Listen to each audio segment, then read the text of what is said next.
Supreme Council calls impostors have been banished from baffled traditional gatherings. Social scientists have expressed willingness to collaborate with pure science researchers to promote economic and environmental development and enhance social cohesion.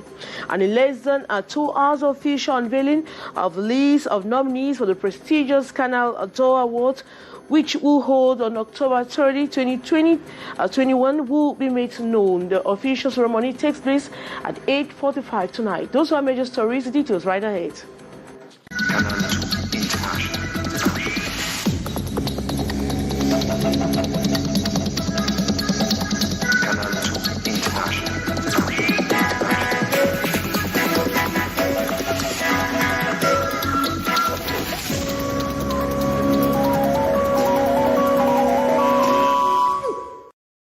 Dark cloud hovers on the skies of the Bafor chiefdom with thunder a storm as a group of persons described as impostors have been banished from the Bafor traditional gatherings. In the following story, Kejan Henry Atembe sees the King Ekoko, the fourth Mukete, has been endowed based on the 1977 law organizing chieftaincies in Cameroon. His story. It was a stable and resilient chieftaincy succession after His Royal Majesty informed Victor Esimosongo Mukete abdicated at the age of 103, transferring the royal skin and stool to his heir apparent Ekoko Mukete. In Kumbahi and Bafor, we have but one chief, whom all the 10 families and our chiefs were behind him. Despite the quiet transition and endorsement by the appropriate and competent administrative authority in consonance with the July 15, 1977 law organizing chieftaincies in Cameroon, a member of the blood lineage, Emmanuel Mukete, is laying claims to the paramount stool. We talk of another coronation over which village the son of Kumba and paramount chief of the Bafor had been installed by the competent authorities. For another installation to take place, the President of the Republic of Cameroon has to create a village. Then can you have a vacancy for consultation? The Supreme Council of the Bafors, meeting in an enlarged conclave of 10 family heads, kingmakers and notables, has declared Emmanuel Mukete and 3 of his accomplices persona non grata in the midst of the Bafors. Hands, Kalim Kendo and Joseph Makia impersonated as kingmakers of the Kumba chiefdom and deceitfully misled public by declaring Emmanuel Mukete chief of Kumba and paramount ruler of the Bafor. According to the Supreme Council, Emmanuel Mukete deceived some people who capitalized that they were celebrating his father's memorial service to enthrone him as the paramount ruler of the Bafors, and as spelled out in a release dated September 7, 2021. Emmanuel Mukete and his accomplices may face legal actions. In the meantime, His Royal Majesty Ekoko IV Mukete is reigning as the spiritual guide of the Bafors. Kejan Henry Atembe reporting there. Now, social scientists have expressed the need to collaborate with pure science researchers in order to promote economic and social cohesion. These as they embark on activities to mark the Social Science Week in Cameroon. The details in the following story with Hyson Chia. Start of the Social Science Week in Cameroon, social scientists, in a strive to ameliorate key domains of the economy, especially boosting social cohesion between Cameroonians of different cultural backgrounds. This week, we want to look at the economy and the environment, because these are pertinent aspects which concern all of us. The economy and interculturality, living together, these are the elements that we want to bring into this second edition of the Social Science Week. The activities, which started this Tuesday in Yaoundé with a host of stakeholders converging at the National Center for Education, will for 3 days be marked by presentations and roundtable discussions. The Social Science Week is placed under the theme Social Science and the Attainment of the 2030 Sustainable Development Goals. A forum for university dons drawn from higher institutions across the country to to derive strategies of frankly collaborating with pure science researchers to create the expected social impact. It is us to do the social research, social science research, because the other researchers in their laboratories, in their own fields, whatever they do, it is the social scientist who has to explain the impact of what other people are doing. If we do not communicate, if we don't tell the world, how people feel, the work of others will not be complemented, will not be understood. The second edition, Actors, reiterates equally has as one of the main objectives to seek measures of creating employment and promoting social integration. The World Bank has pumped in the sum of over 15.9 billion franc CFA to help Cameroon acquire enough doses of the COVID-19 vaccine.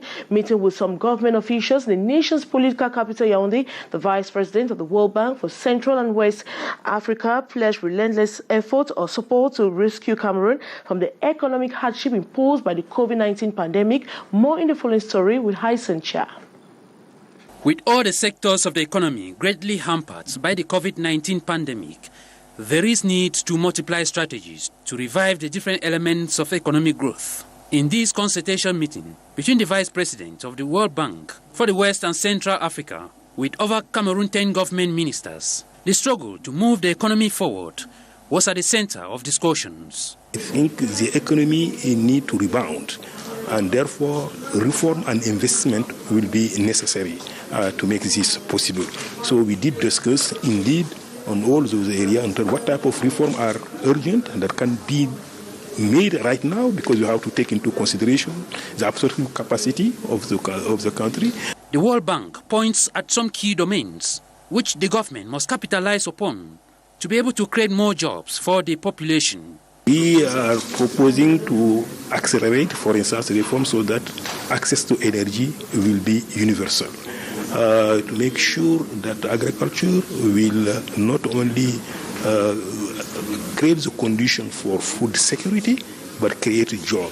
And for such developmental projects, an investment to remain sustainable, measures to eradicate the deadly COVID-19 virus must be intensified. The World Financial Powerhouse is also pumping in resources for the supply of enough COVID-19 vaccines. We have already mobilized $29 million for Cameroon, and we are considering to mobilize additional resources for Cameroon in order to make sure that the population will have access to vaccine. The 2-hour meeting behind closed doors was an occasion for the members of government to unveil their areas of challenges and solicit for more resources, a unique opportunity to join forces and address such difficulties for the cooperation between the two parties to have more impact on the economic and the entire living conditions of the population. And members of the Central African Forestry Commission, COMIFAC, are currently meeting in Cameroon's economic city, Douala, to identify zoonotic diseases that are of great national concern. In the following report, Kejan Henry Ateme says 2.7 million people across the globe die of diseases that are transmitted from animals to humans. His story. Diseases shared between animals and humans pose one of the greatest threats to public health, safety and security. And from statistics revealed by the Center for Infectious Disease Control, 6 out of 10 infectious diseases and 3 out of 4 new emergent diseases all come from animals, causing a total of 2.7 million deaths worldwide. Stopping the spread of zoonotic diseases requires what is now known as One Health approach, bringing together humans, animals and environmental health sectors.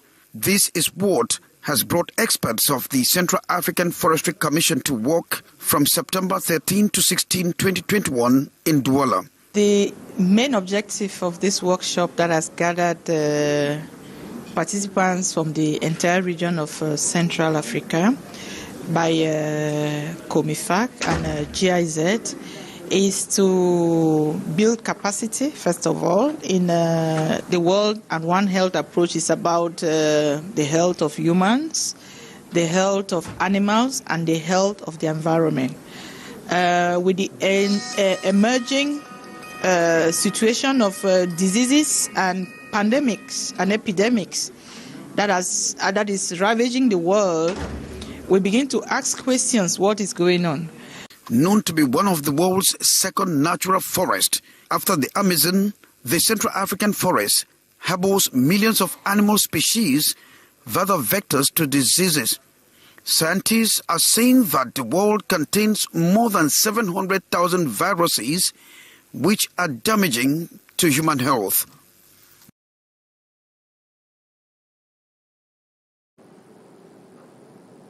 Sons and daughters of Cholere in the north region of Cameroon have resolved to refurbish the lone government bilingual high school in the locality, which has been in ruins. They have handed over classrooms and distributed birth certificates to pupils to encourage them to go back to school. The details with Gladys Ambo Zibang. Government bilingual high school Cholere in the Mayore division, north region of Cameroon, is a shadow of itself. The buildings are dilapidating, the rooftops blown off, and classrooms in abandoned state. The school, which has existed for 50 years, has trained several Syrians. Sons and daughters of the locality have therefore decided to refurbish the institution and have handed over 2 classrooms to make up for the deficit. We also need desks and tables. We equally lack teachers, especially in government schools, and we are obliged to work with PTA teachers. To encourage parents to send their children to school, 63 birth certificates were also distributed to Class 6 pupils of the locality. It is a good gesture. It will encourage these pupils who will be sitting for the common entrance and first school leaving certificate examinations this academic year. You know, without the birth certificate, a child cannot sit for the exam, and the consequence is that he might abandon school. We want to give these children hope to continue their education.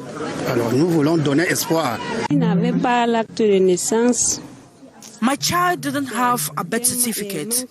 This is because we were financially hard up. In the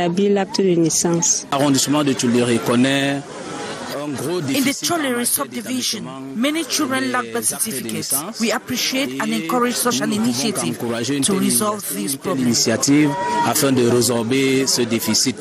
An initiative that has been lauded by the population while hoping that more of such gestures would contribute to the development of the locality.